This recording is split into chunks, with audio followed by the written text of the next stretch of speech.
Ang kwento ni Tomby.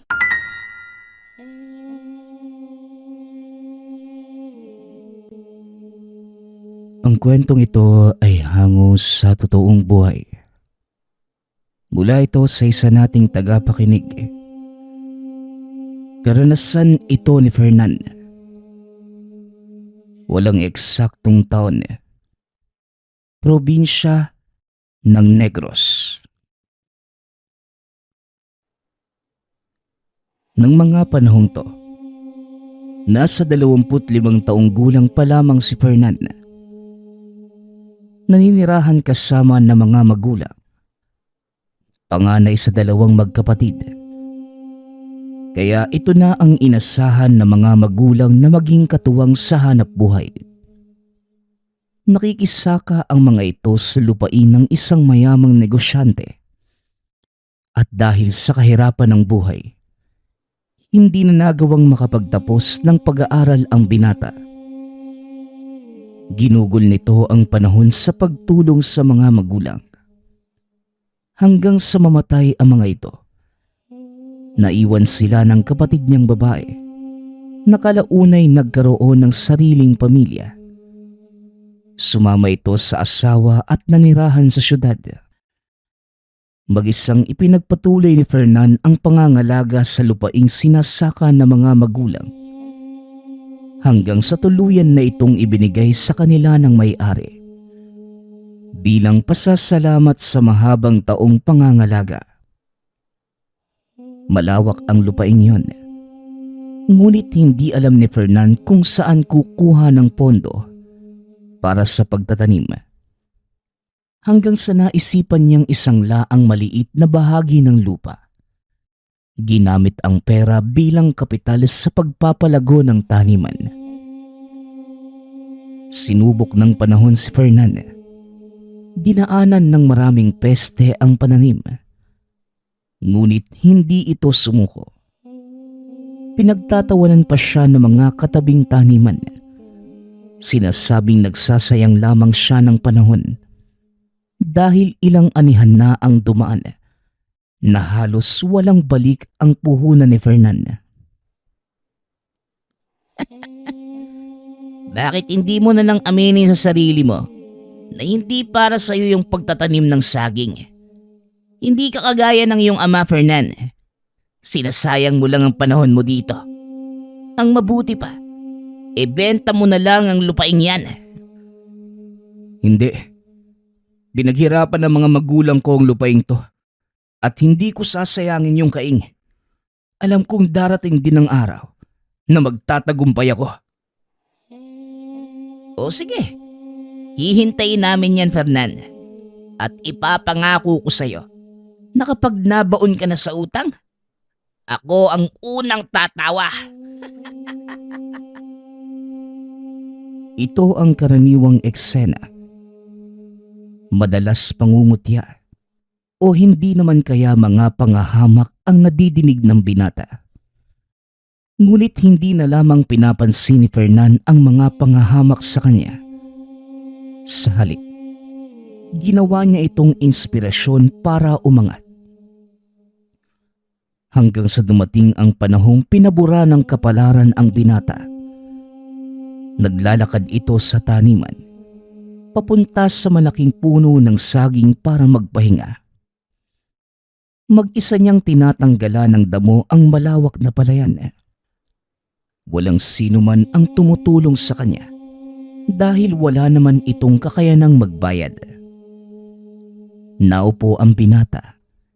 Isinandal ang likod sa malaking puno ng saging. Itinakip ang sombrero sa muka. Panandali ang naidlip. Ngunit sa kalagitnaan ng pagtulog, nakaamoy ito ng kakaiba. Tila mapanghe na nakakasulasok sa ilong. Nagising ang binata. Dali-daling tinanggal ang sombrerong nakatakip sa muka. Iniikot ang tingin sa paligid. Ngunit wala namang ibang tao maliban sa kanya. Pinaglalaruan lang ba ako ng ilong ko? Ay nako, hapon na pala. Tatapusin ko na nga lang yung trabaho para sa araw na to. Wika ni Fernan. Tumayo ang binata. Naglakad papunta sa taniman. Ngunit hindi pa man ito nakakalayo. Nakarinig siya ng mahinang pagtawa na hindi niya alam kung saan nagmumula.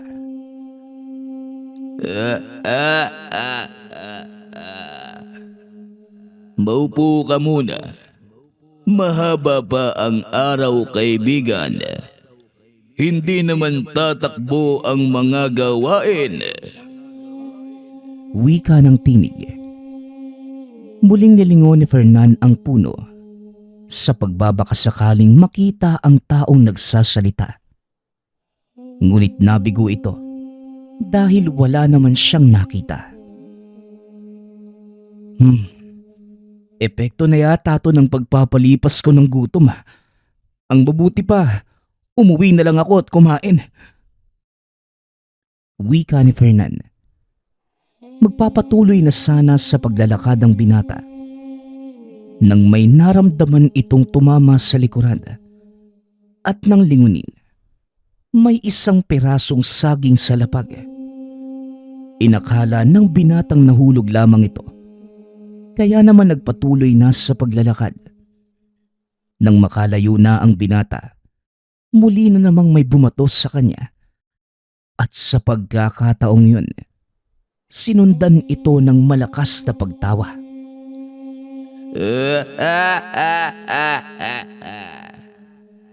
Ngayon mo sabihin sa akin na epekto pa din ng gutom ang nakikita mo. Muling wika ng nilalang.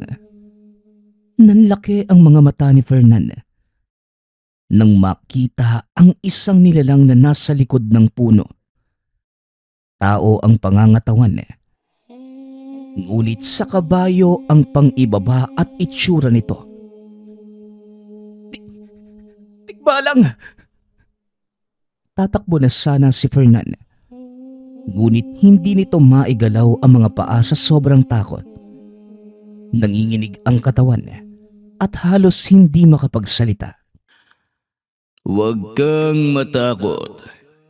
Hindi naman kita sasaktan. Nais ko lang sanang makipagkaibigan. Wika ng nilalang. Sa kabila ng takot na nararamdaman, pinilit ng binatang ihakbang ang mga paa palayo sa lugar. Nagawa nitong makatakbo, ngunit sa kasamaang palad ay natalisod. Dahilan para bumagsak sa putikan. Lalapit na sana ang tikbalang para tulungang bumangon ang binata.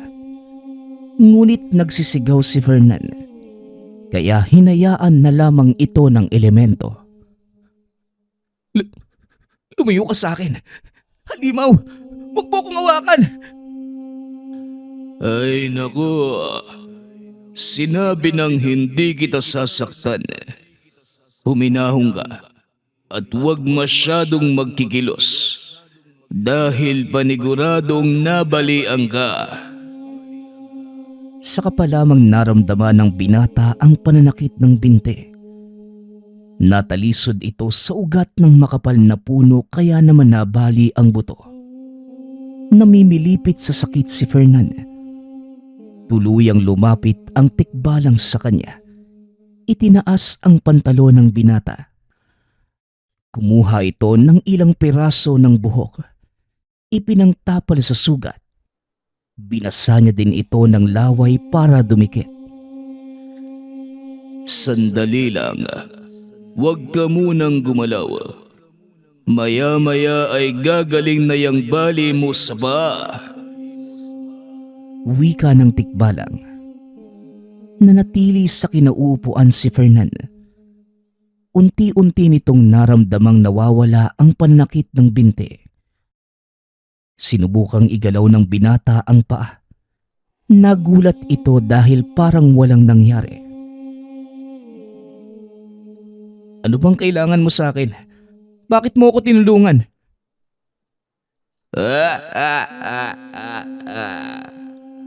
Wala akong kailangan sa'yo.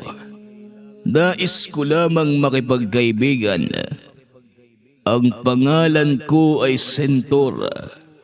Dito ako nakatira sa puno ng saging.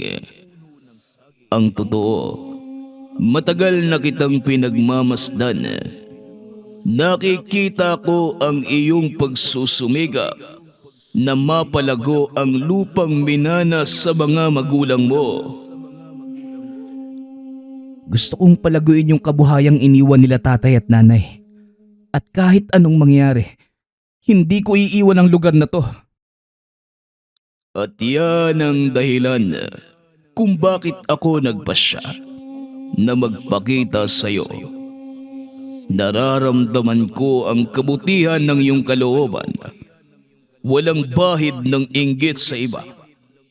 Kaya napagdesisyonan ko na tulungan ka. Tulungan?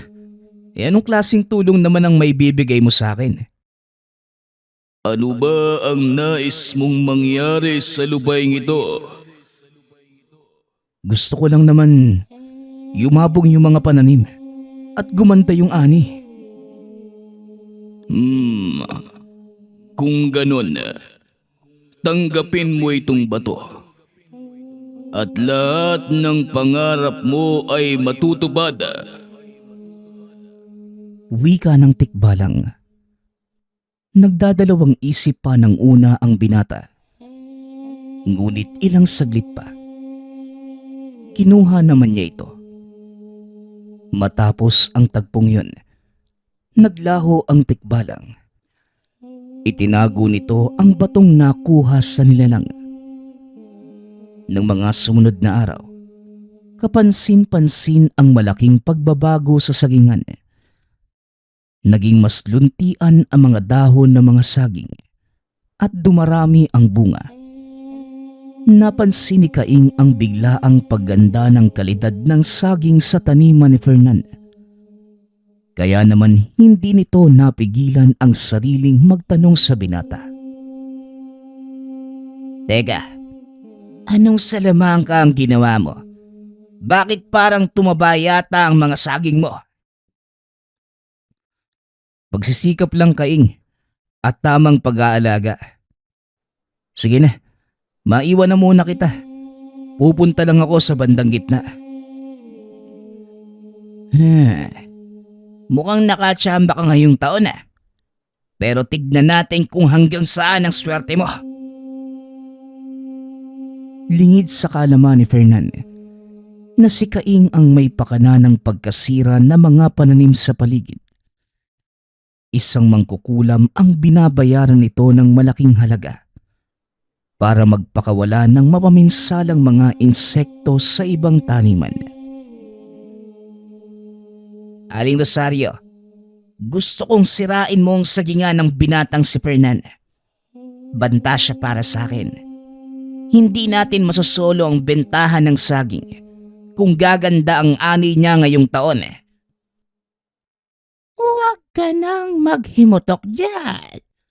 Ako nang bahala. Basta kagaya ng napag-usapan.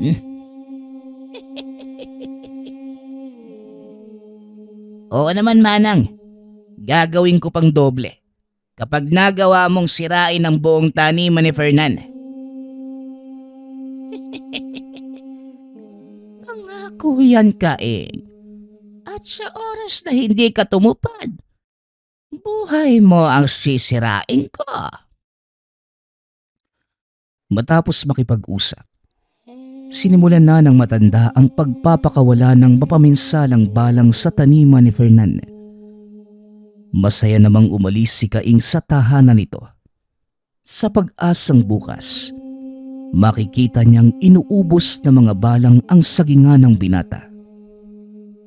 Kinabukasan, maaga itong nag-ikot sa sagingan. Ngunit laking pagtataka dahil wala ni isa sa mga pananim nito ang nasira. Wala ding mga insekto. Dali-dali itong umalis sa lugar para magpunta sa taniman. Halos gumuho ang mundo ni Kaing nang makita ang mga balang na nakadapo sa dahon ng pananim. Dali-daling nagsindi ng tuyong talahib si Kaing upang itaboy palayo ang mga insekto. Ngunit sa kasamaang palad, nasunog ang buong sagingan ni Kaing. Halos mabaliw ito habang pinagmamasdan ang natutupok na pananim. Wala itong nagawa sa mabilis na pagkalat ng apoy. Naku, ano ba naman yang Kaing? Isang buwan na lang gapasan na. Paano na yan ngayon? Lumayo ka sa akin. Dahil kasalanan mo ang lahat ng to. Aba teka, bakit mo ako sinisisi? Ano bang ginawa ko? Huwag ka nang magmaang-maangan. Ikaw ang may pakana ng pagkalat ng balang sa sagingan ko. Salot ka sa lugar na ito kaya lumayas ka na. Aba, magdahan-dahan ka sa pananalita mo, Kaing. Iginagalang kita dahil mas matanda ka kaysa sa akin. Pero wag mo kong pagsasalitaan ng ganyan. Malalaman ng buong baryo ito. At sisiguraduhin ko. Palalayasin ka ng mga tao. Dali-daling tumakbo si Kaing papunta sa baryo. Kagad namang umuwi si Fernan. Alam niyang susugod ang mga tao kaya naman pinili na lamang nitong lumayo. Habang nag-iimpake ng mga kagamitan, biglang narinig ni Fernan ang boses ng tikbalang. At saan ka naman pupunta, Fernan? Kailangan ko nung umalis. Susugod dito yung mga taga-baryo dahil sa kagagawa ni Kaing. Ano bang kasalanan mo sa kanila? Yun na nga wala akong kasalanan sa kanila. Kaya ako na lang ang iiwas. Hindi naman yata patas yun. Huwag kang aalis.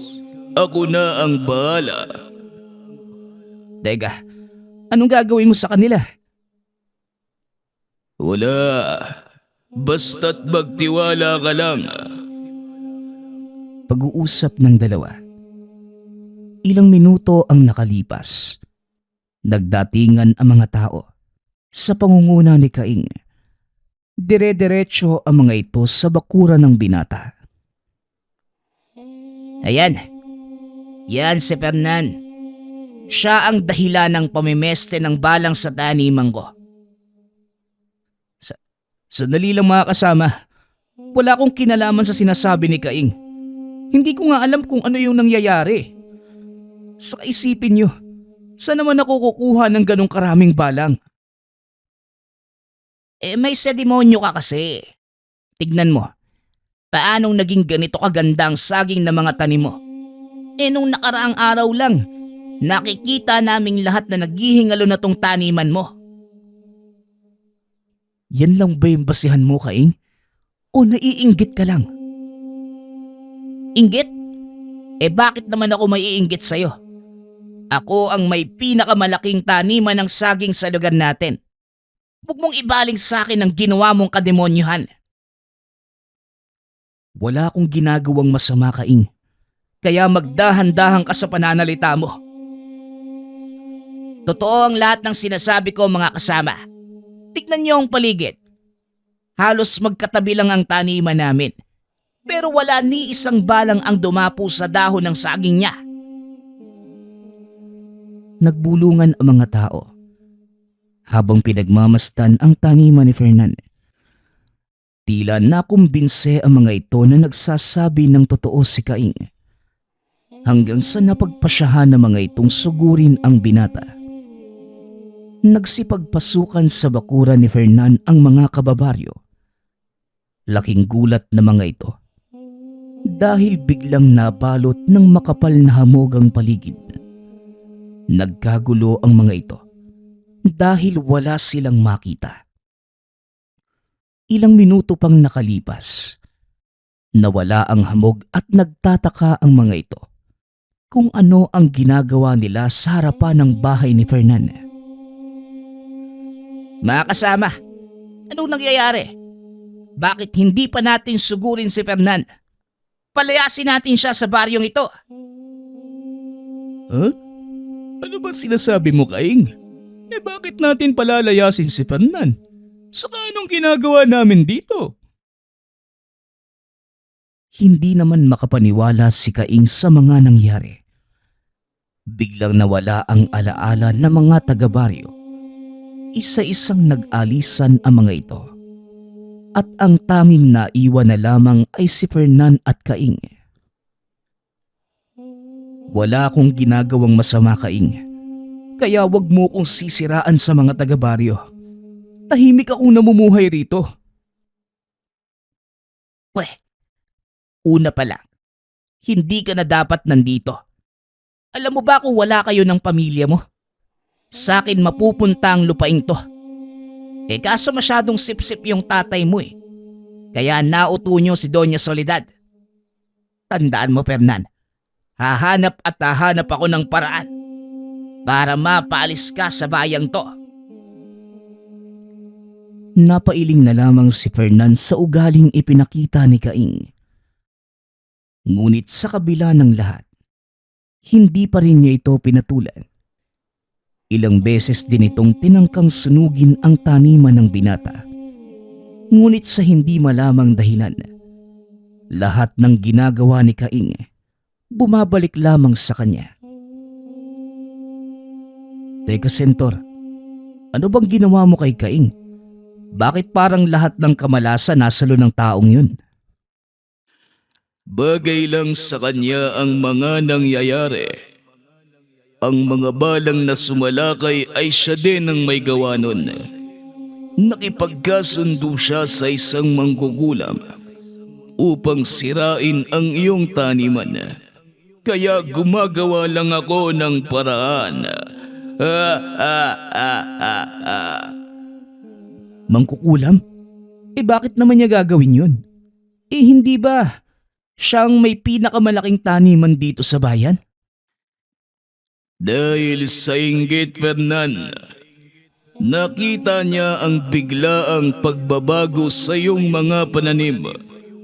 At alam ng taong yun na malaki itong banta para sa kanya. Huwag kang mag-alala. Dahil kahit na ano pa man ang gawin ng taong yun, hindi siya magtatagumpay. Magtiwala ka lang sa akin at pangangalagaan ko ang lugar na ito.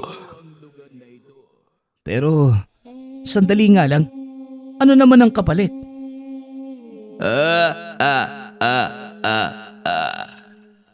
Ilang bote lang ng alak tuwing katapusan ng buwan. Yun lamang ang hihilingin ko sa iyo, kaibigan. Nagsasalita pa sana si Fernan. Ngunit hindi na nito naituloy. Bigla na lamang naglaho ang nilalang. Simula ng araw na yon, tinupad ni Sentor ang pangako.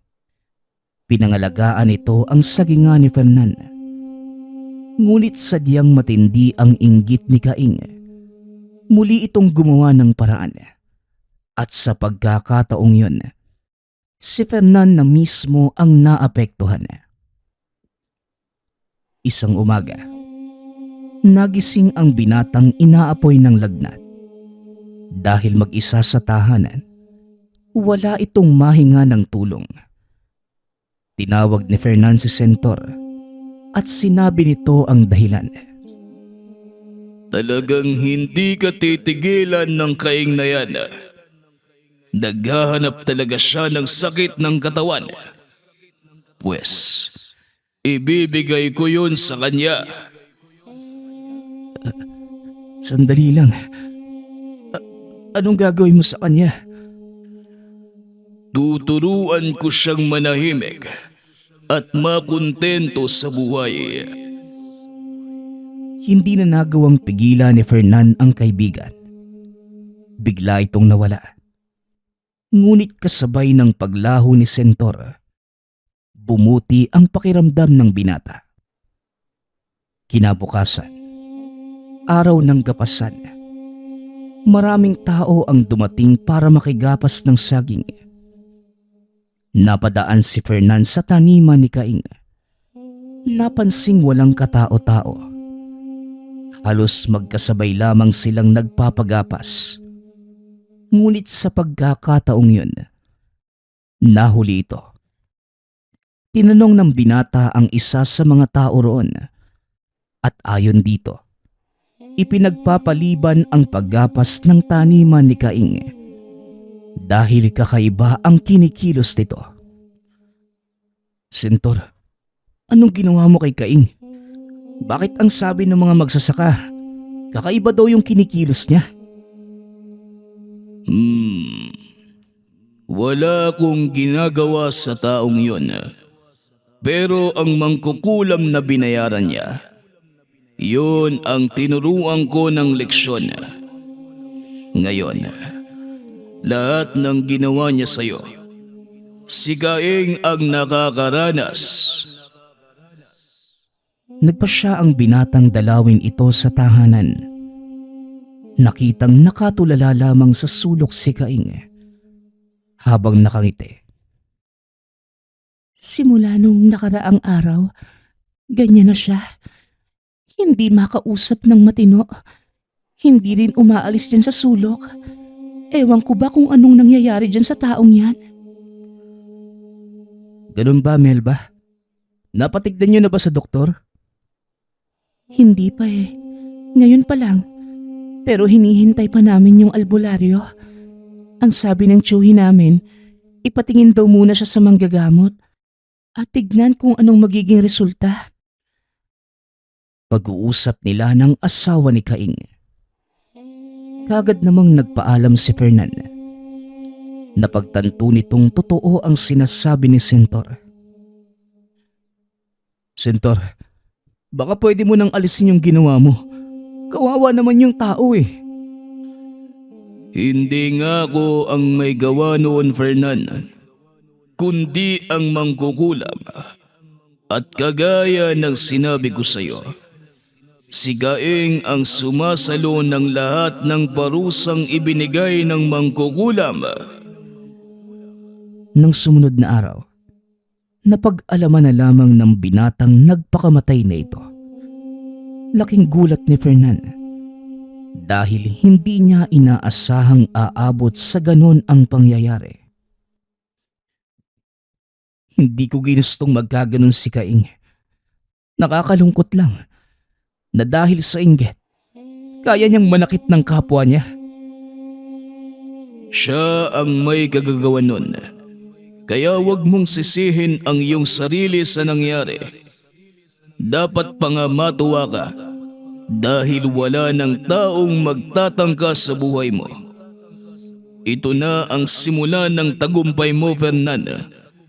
At balang araw, kikilalanin ka bilang pinakamalaking hasyendero. Hindi ko hinangad yung ganong buhay, Sentor.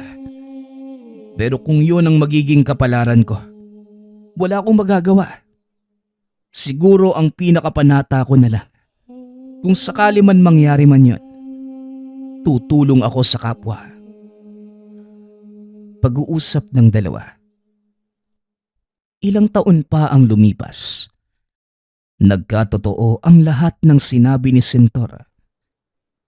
Natubos ni Fernan ang nakasangla niyang lupa at mas lalo pang pinalawak ang sagingan.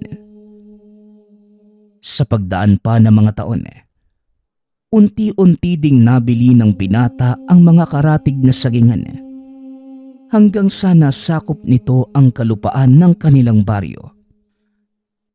Hanggang sa kinupkup niya ang binatang nagngangalang Sebastian. Apo ito ng nakababatang kapatid. Wala nang ibang mapupuntahan dahil maagang nawala sa isang trahedya ang mga magulang. Maagang gumigising si Sebastian.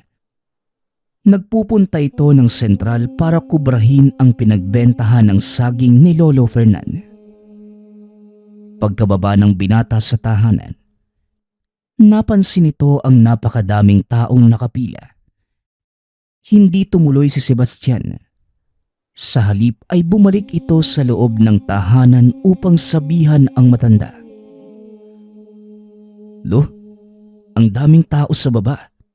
Alam mo ba kung anong kailangan nila? Hindi ko din alam, apo. Nabayaran naman na natin yung mga gumapas kahapon, hindi ba?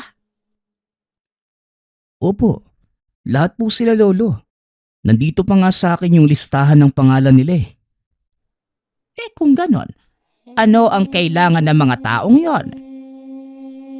Yun nga din po yung tanong ko, lolo. Sandali nga lang, kakausapin ko po muna sila. Pag-uusap ng dalawa.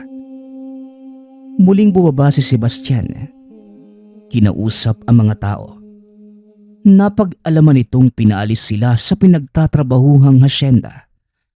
Nang malamang nakigapas ang mga ito sa sagingan ni Fernan. Sinabi ng binata ang lahat sa matanda.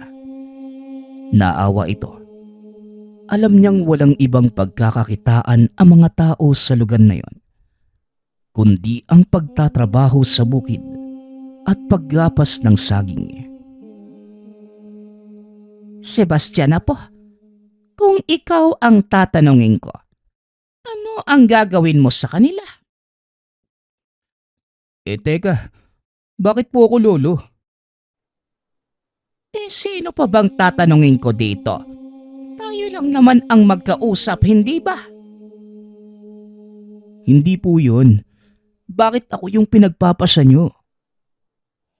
Ikaw na lamang ang natitira kong kamag-anak. Wala na ang mga magulang mo.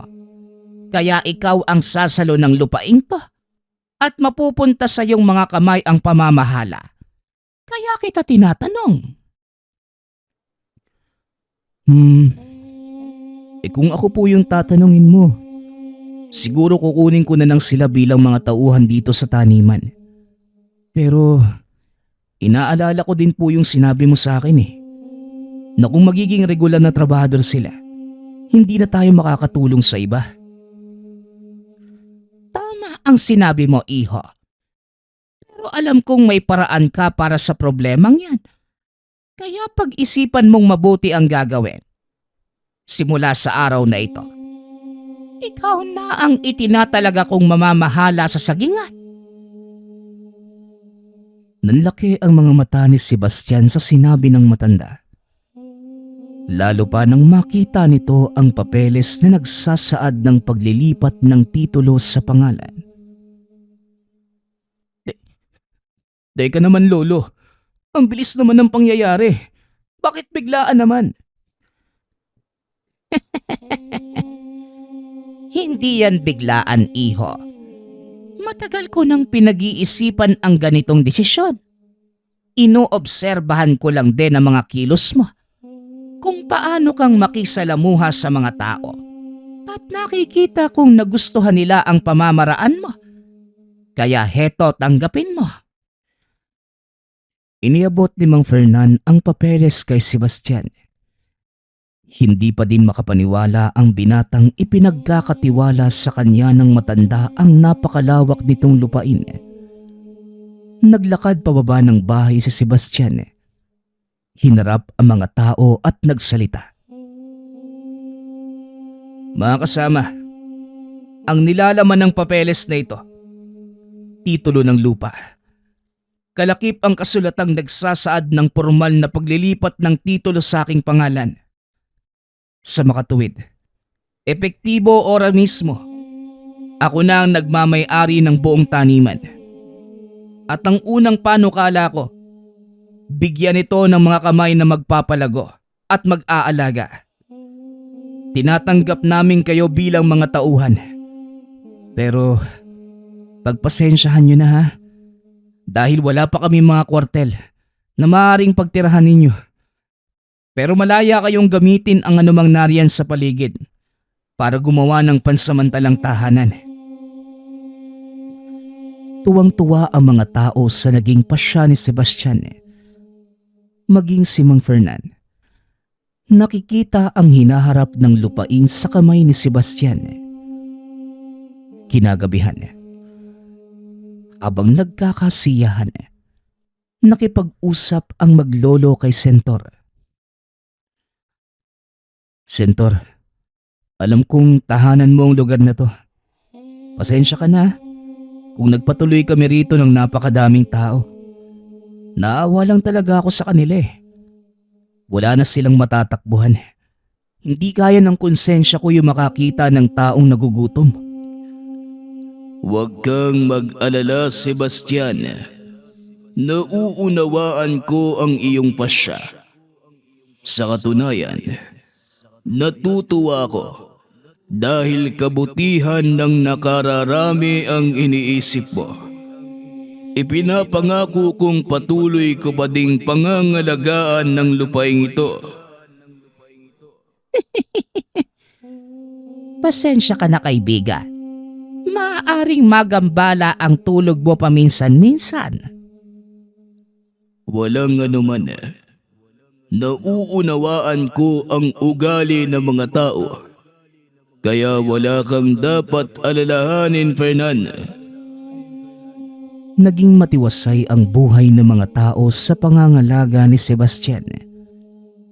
Ngunit panibagong hamon na naman ang dumaan sa pamamalakad nito sa sagingan. Uy, Don Sebastian, anong ginagawa mo dito? Hindi ba dapat nakaupo ka na lang sa beranda ng iyong mansyon? Tigilan mo nga ako, Albert. May iniisip kasi ako. Siya nga pala, wala ka bang trabaho ngayon? Ay naku, yun na nga yung dahilan kung bakit ako naparito. May sulat mula sa munisipyo at mukhang problema yung dala. Pasensya ka na, Sebastian ha. Napag-utusan lang akong ihatid sa'yo yung sulat. Iniabot ni Albert ang sulat sa binata. Dali-dali naman itong binuksan ni Sebastian. Napailing na lamang ito nang mabasa ang nilalaman ng liham. Talaga naman, kahit kailan, hindi nawawala yung mga talangkas sa lipunan. Eh bakit? Ano bang sinasabi dyan sa sulat? Itinaas ng munisipyo yung buwis na binabayaran namin. Mula 10%, naging 15 na. Epektibo sa susunod na anihan. Naku, ang laki naman ang itinaas niyan. Halos kalahati ng una niyong binabayaran. Ano na ngayon yung gagawin mo? Wala naman ako magagawa eh. Sa kasalukuyang dami ng pananim, mukhang hindi na kayang suportahan ng sagingan yung maraming tauhan. Kung itutuloy ito ng munisipyo, marami yung mawawalan ng trabaho. Kung hindi naman kami susunod, pwede kaming kasuhan ng pamahalaan. Naku, malaking problema nga yan. Eh siguro mas makakabuti kung kakausapin mo si Lolo Fernan. Siya yung higit na nakakaalam ng gagawin eh. Mabuti pa nga. Tara sa bahay, nang makapagmerienda ka muna. Nagpunta ang dalawa sa tahanan. Kinausap si Mang Fernan. Napailing na lamang ang matanda habang tinitignan ang mga nagpapahingang trabahador. Sa nangyayari ngayon, sila ang labis na maaapektuhan. Ang mga nasa laylayang kagaya nila na walang ibang hinangad, kundi magkaroon ng maisusubo sa bibig. At sa ginagawa ng pamahalaan, tinatanggalan nila ng pagkakataon ang mahihirap na mabuhay ng marangal. Hindi mo masisisi ang ilan kung umaanib man sila sa mga kilusan. Ngayon, Sebastian, ikaw ang tatanungin ko. Ano sa tingin mo ang magandang gawin? Naku po, heto na naman tayo eh. Eh kung ako yung tatanungin mo, Lo, mas gugustuhin ko pang magbayad ng malaking buwis kesa magtanggal ng trabahador. Pero maaapektuhan naman ang ating pinansyal na plano. Mababawasan ang ating pondo. Sigurado naman akong mababawi natin yan sa mga susunod na ani. Tiwala ako sa kamay ng mga manggagawa natin, Lo. Alam kong hindi nila tayo pababayaan. At kapalit nun, Gusto ko po silang tulungan. Hindi nga ako nagkamali sa pagpili sa iyo, Apo. O siya, sagutin mo ang sulat na yan habang nandito si Albert nang maihatid niya ito sa mga kinauukulan.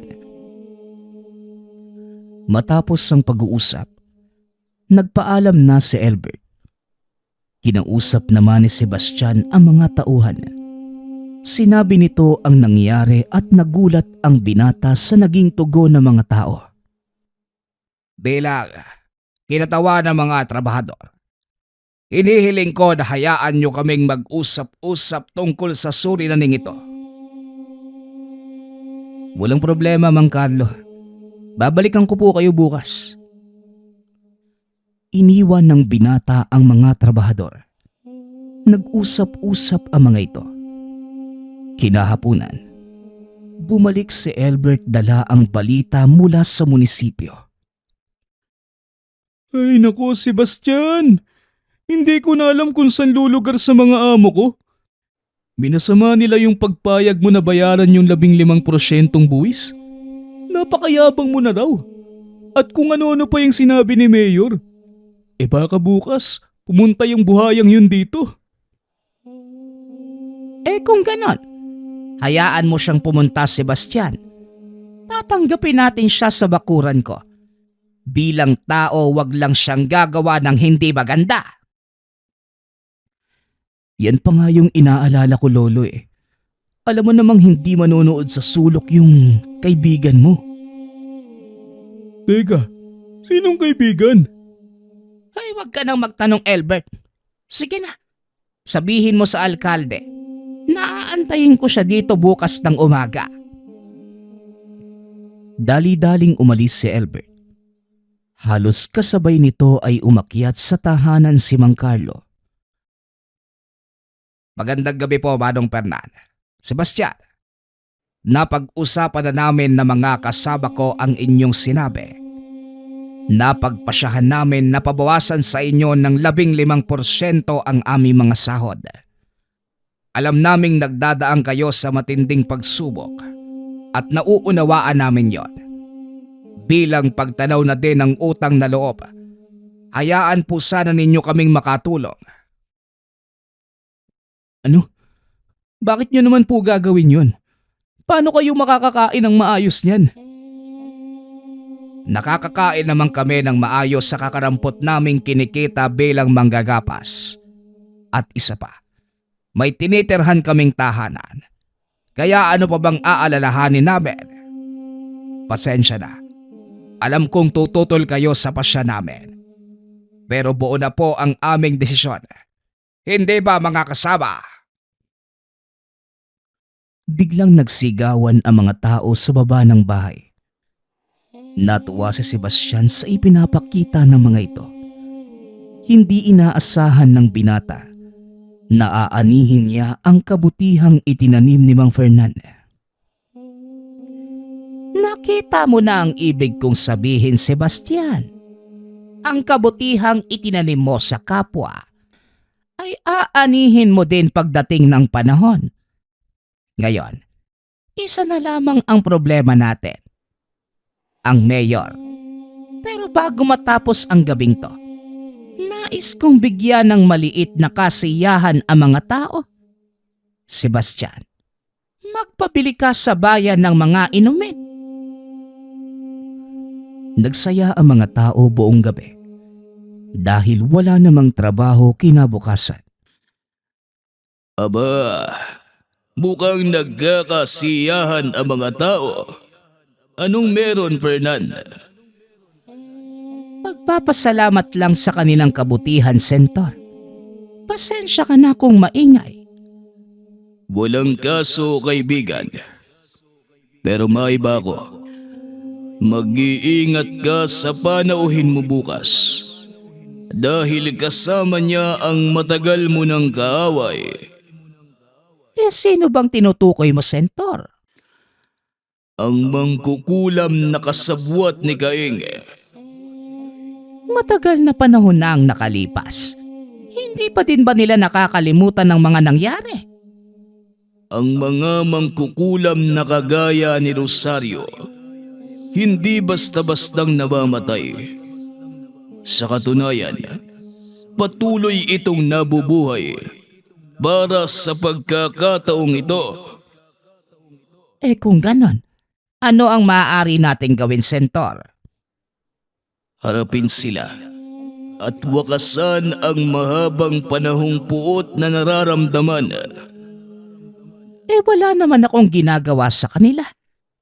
Pero kung talagang nais nila akong pagigantihan, wala na akong magagawa pa. Hayaan natin silang dumating. Sang-ayon ako. Huwag kang mag-alala. At ako na ang bahala. Kinabukasan, maagang nagising ang maglolo. Inayos ang tahanan at hinintay ang pagdating ng alkalde. Ilang minuto ang nakalipas. Matapos ayusin ang bahay ay nagdatingan na ang mga sasakyan. Mga tauhan ng alkalde ang sakay nito. Sa bandang likuran, may magharang sasakyan. Bumaba ang isang matandang lalaki. Nakasuot ng magarang kasuotan. Sa kabilang pinto naman ay bumaba ang isang babaeng tinatayang nasa 80 taong gulang. Tumayo ang maglolo at sinalubong ang mga ito. Magandang umaga, Mayor. Ano ang nagdala sa'yo para pumasyal ka sa aking munting tahanan? Magandang umaga, Fernan. Nararapat lamang naman siguro na dalawin ng isang kagaya ko ang pinakamayamang magsasaka sa bayan ko. Hindi naman totoo yan, Mayor. Kagaya lang din ako ng mga tao rito. Pangkaraniwang magsasaka.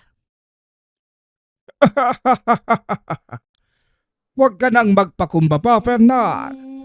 Base sa mga nakikita ko, ikaw ang may pinakamalawak na lupain at may pinakamalaking kita pagdating sa taniman ng saging. 1.2 milyong kada taon. Hindi ito kita ng isang pangkaraniwang magsasaka. Kung mahilig kang magbilang ng numero, hindi yon pangkaraniwan. Pero para sa akin, na isang ordinaryong magsasaka, walang halaga sa akin ang laki ng pera. Maaari ko ba kayong alokin ng kape? Akmang maglalakad na ang alkalde papasok ng tahanan. Ngunit nilapitan ito ng kasamang babae. Huwag kang tumuloy, Mayor. May kakaibang nilalang na namamahay sa lugar na ito. Sigurado ka ba, Rosario? Oo naman. Nararamdaman ko ang malakas niyang presensya. Fernan, ano ang sinasabi ng aking manghuhula? May alaga ka raw na kakaibang nilalang dito. Saka pa lamang napagtanto ni Fernan na ang kasama nito walang iba kundi ang mangkukulam na tumulong kay Kaing. Kalokohan ang sinasabi ng iyong manghuhula. Walang ganon dito. Tara na bago pa lumamig ang kape. Natatandaan kita. Ikaw si Fernan, ang taong kinaiinisan ni Kaing.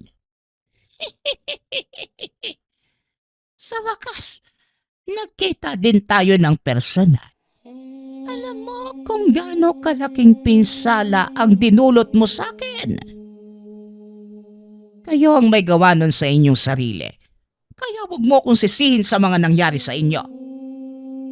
Ikaw ang dapat sisihin. Kung hindi dahil sa'yo, hindi sana ako nawalan ng kapangyarihan. Inantay ko ang pagkakataong ito na makadaupang palad ka. Huwag mo kong bibiguin. Uulitin ko sa'yo, hindi kita kilala at kung ano man ang nangyari sa'yo, kayo din ang may gawa nun. Nakalimutan mo yatang kasama ko ang alkalde. Gagawin niya ang anumang iutos ko. Hinawakan ng babae ang balikat ng alkalde. Bigla itong sumenya sa kanyang mga tauhan. Naglabas ng baril ang mga ito. Itinutok kina Mang Fernan at Sebastian. Pagsisisihan mo ang kahangalang ito.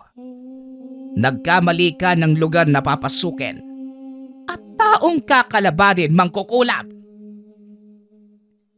Pagkasabi ni Mang Fernan ng mga katagang yun, biglang nagdilim ang paligid.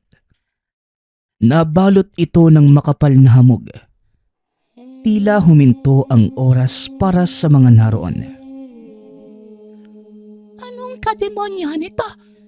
Sinasabi ko na nga bang may alaga kang engkanto rito? Oo, at nasa loob ka ng kanyang teritoryo. Itatama ko lang ang sinabi mo. Hindi siya pangkaraniwang engkanto, kundi isang tikbalang. Biglang sumilip sa bintana ang umiilaw na mga mata. Laking gulat ng mangkukulam dahil hindi niya inaasahang may nakatirang ganong nilalang sa lugar. Ano ang ginagawa ng tikbalang dito? At paano mong napasunod ng isang mabalasik na engkanto? Hindi ko siya napasunod. Kusa niyang ginawa ang mga bagay na ito. Kaibigan ko ang tikbalang na yan. At siya ang dahilan kung bakit bumalik lahat sa inyo ang mga pinsalang ibinato niyo sa akin. Kampante kang matatalo ako ng tikbalang na yan. Isa kong mangkukulam na may kakayanang magpasunod na mga elemento at nilalang. Manood ka kung ano ang gagawin ko sa kanya. Nagusal ng dasal ang mangkukulam. Iniihip ito sa tikbalang. Napaatras si Sentor. Tinakpa ng mga mata. Napasigaw din ito at maya-maya ay nanahimik.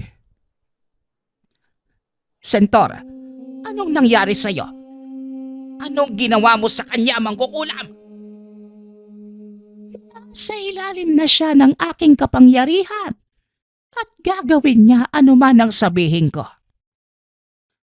Teka, anong nangyayari? Bakit wala akong makita? Saan nang gagaling ang makapal na hamog na ito? Himik ka muna sa tabi, Mayor. Ako nang bahala sa kanila. Hindi pa din kumikilo si Sentor na mga sandaling yun. Kaya nilapitan ito ni Sebastian. Sentor, uy, anong nangyayari sa'yo? Kumilos ka nga. Huwag kang magpapahalatang nakakausap mo ko sa isipan. Gusto kong paglaruan ng mangkukulam na yan. Masyadong mataas ang tingin sa sarili. Ano bang binabalak mong gawin? Magkukunwari akong nasa ilalim ng kapangyarihan. Pero ang totoo, hindi umeepekto sa akin ang ginawa niyang Tegalpo. Tumabi ka, Sebastian. Tumayo ang nilalang at marahang naglakad papunta sa likod ni Rosario. Ano pang hinihintay mo, tikbalang? Pahirapan mo na ang mga taong yan. Iniangat ni Sentor ang kamay at manghahampasin na si Fernan. Maghunos dili ka, Sentor. Magkaibigan tayo. Hindi kita kilala. Dali-dali namang nilapitan ni Sebastian ang matanda. Kinausap ito. Huwag kang mag-alala, Lolo. Magtiwala ka kay Sentor. Kontrolado niya ang sitwasyon. Ano bang ibig mong sabihin? Malalaman mo mamaya, Lo. Magtiwala ka lang sa kanya. Itinakas ni Sebastian ang matanda. Hinayaan si Sentor na harapin ng mangkukulam. Lingid sa kalaman ng mga ito, na gumawa lamang ng paraan ng tikbalang para makatakas si Fernan. Alam niyang ito ang pupuntiryahin ng mangkukulam. Huwag mo silang hayaang makatakas, tikbalang. Anong problema? Bakit hindi ka sumusunod?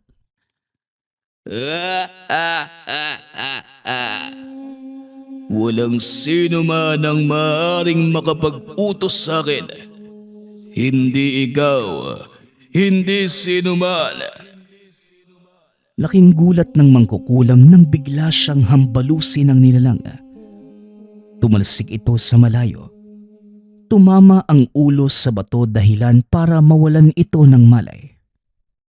Dali-dali namang tumakbo ang alkalde. Ngunit hindi makaalis sa pwesto ang mga tauhan dahil sa kung anong ginawa ni Sentor. Anong ginawa mo sa mga tao ko? Bakit hindi sila makakilos? Huminto ang oras para sa kanila at hindi sila babalik sa dati hanggat hindi ko sinasabi. Wala akong kinalaman dito. Pakiusap. Hayaan mo na kaming makaalis. Matapos magsalita, dali-daling tumakbo ang alkalde palayo. Hinayaan na lamang ito ni Sentor. Ngunit hinarangan naman ni Sebastian. At saan ka pupunta, Mayor? Hindi pa tayo tapos mag-usap. Kalimutan mo na ang nakasaad sa sulat ko. Bahala na kayo. Paalisin mo na lang ako sa lugar na ito. Hindi naman yun ang dahilan kung bakit ka pumunta, di ba? Anong sinabi mo kay Lolo Fernan? Masyado na siyang mayabang. Bakit, Mayor? Tinamaan ka ba sa ginawa niya? Siningil niyo kami ng sobra-sobra sa dapat naming bayaran. At ngayong pinagbigyan kayo, kami pa yung masama. Patawad. Hindi yon ang intensyon ko. Gusto ko lamang makita ang kapasidad ni Fernan. At ngayong napatunayan ko na ito, yun lamang ang pakay ko. Kaso lang ang problema, dinala mo ang isang mangkukulam sa bakurang pinapangalagaan ng isang tikbalang. Pinagsisisihan ko ang pagpunta dito. Kaya pakiusap, hayaan mo kong makalis. Pangako wala kong pagsasabihan. Mananahimik lang ako. Hindi ako magpapasya niyan, kundi ang kaibigan ni Lolo Fernan. Napalingon ang alkalde sa kinaroroonan ni Rosario. Wala pa din itong malay, kaya naman lalo itong natakot. Pakiusap, hayaan niyo na akong makaalis. Tumayo si Sentor sa tabi ni Sebastian. Nakatitig ng masama sa alkalde. Magsilbi na sanang aral para sa iyo ang pangyayaring ito. Sige na, lumayas ka na. At para naman sa mangkukulam na yan. Teka, saan napunta ang... Hindi na natapos ni Sentor ang sasabihin. Naramdaman itong may kung anong pumulupot sa binte. Nagkakamali ka kung inaakala mong matatalo mo ako, nilalang. Ngayon, pagsisihan mo ang pakikipagtuos sa akin. Biglang nanigas ang katawan ni Sentor. Unti-unti itong napaluhod. Napaatras si Sebastian dahil natumba ang tikbalang at napadapa ito sa lupa. Sentor, anong nangyayari, kaibigan? Lumayo na kayo sa lugar na ito, Sebastian. Ako nang bahala rito. Sige, tumakas kayo. Pero ang tanong, hanggang saan kayo dadalhin ang pagtakbo? Hindi ko hahayaang galawin mo ang mga kaibigan ko. Dahan-dahang tumayo si Sentor. Tinanggal ang baging na nakapulupot sa binte. Sumigaw ito ng napakalakas. Yumanig ang paligid nang bigla ang suntukin ng tikbalang ang lupa. Biglang nag-iba ang ekspresyon ng mukha nito, malayo sa maamong itsura sa tuwing nakikipag-usap kay Sebastian. Hinarap ni Sentor ang mangkukulam. Kahit anong gawin ng matanda, hindi nito mapatumba ang galit na tikbalang. Biglang nagwala ang elemento. Itinapon ang mangkukulam sa alkalde at mga tauhan nito. Sentor, huminahon ka. Alam kong nadidinig mo ko. Pakiusap, itigil mo na yan. Hindi kayo nadidinig ni Sentor Lolo. Sa palagay ko, kailangan na nating umalis. Hindi, Sebastian. Hindi tayo aalis. Kahit sa pinakamahirap na kalagayan, hindi ako iniwan ni Sentor at hindi ko din siya iiwan. Ngayon niya ako higit na kailangan. Pero Lo, tignan mo si Sentor. Hindi na siya yung maamong nilalang na naging kaibigan mo. Nagkakamali ka, iho. Nangyayari yan kay Sentor dahil nais niya tayong protektahan. Tignan mong mabuti. Hindi siya nagbabato ng kahit ano sa direksyon ng mga inosente nating tauhan, maliban sa mga kasamahan ng alkalde. Napansin ni Sebastian na hindi nga nasaktan ang mga tauhan nila sa taniman. Kaya kahit papano, nabuhayan ito ng loob na babalik si Sentor sa dati nitong ugali. Patuloy na naglaban ang mangkukulam at tikbalang hanggang sa napuruhan ito ni Sentor.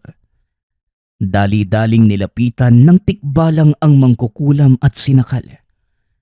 Napasigaw pa ito na parang nahihirapan. Hanggang sa tuluyan nang nawala ang tinig. Dahan-dahang kumalma si Sentor. Ibinaba ang katawan ng mangkukulam at naupo. Ayos lang ba kayong dalawa? Ang tigas talaga ng ulo mo, Sebastian. Sinabihan na kitang umalis. Ayan tuloy, kailangan ko bang magbigel? Tiwala kong nasa wastong katinoang ka pa rin. Kaso ang malaking problema, hindi ka marunong makinig pag nagagalit. Nakakatakot kapag nagwawala ka, Sentor.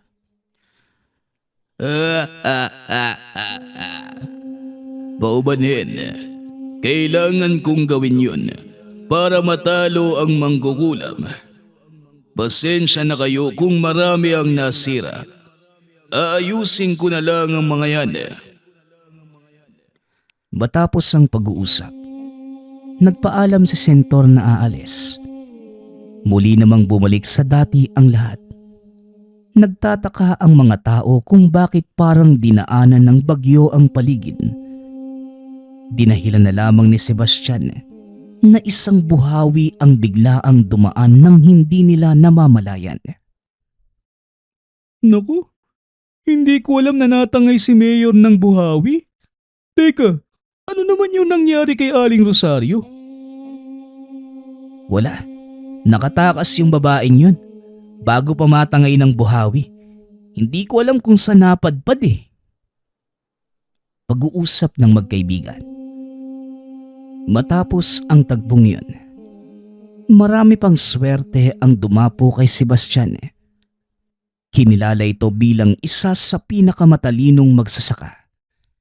Nakatanggap din ito ng napakadaming parangal. Naimbitahan sa maraming pagpupulong sa iba't ibang bahagi ng bansa. Nagkaroon ng sariling pamilya. Ipinamana ang lupain at kaalaman sa mga anak. Ipinagpatuloy ng mga ito ang totoong adhikaing sinimula ni Sebastian na ang sentro ay pagtulong sa mga mahihirap na magsasaka. Patuloy pa ding ginabayan ni Sentor ang pamilya at magpa hanggang sa kasalukuyan. Naniniwala silang nariyan pa din si Sentor na alagang tikbalang. Nagpapasalamat nga pala ako sa lahat ng sumusuporta sa ating channel. Nawa ay patuloy niyong suportahan at pakinggan ang ating mga kwento. Hanggang sa muling pakikinig. Paalam.